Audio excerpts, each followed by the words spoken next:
Analogy that comes to me, and in a way, I don't deserve it, but I think of it. It's you conceive of something, and that's just like conception, and you have to bring the life, you have to bring it to life, and and the process of going from idea to design to realizing the design in iron and steel. It's just like bringing a life into the world, or bringing an object. Hopefully it will be like it's alive. If I'm successful, it will have an expression and integrity like a life, even though it's not literally a living thing. But I see it much like the birth process. You conceive, you gestate. The time in the womb is like when you're in the workshop sweating it out, and it's not easy at all.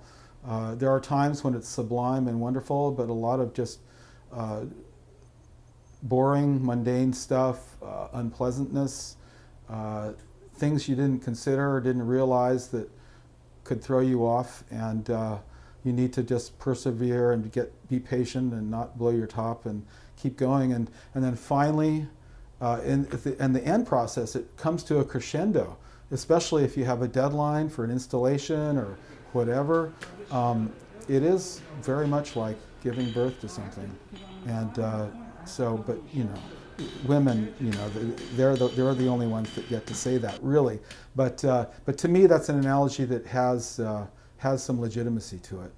Is that whole thing of conception, and then bringing it into being, and then letting it go out into the world in whatever form it is, whether it's an object a small object that can be gifted or given, or something that's actually installed as part of an environment, an architectural context.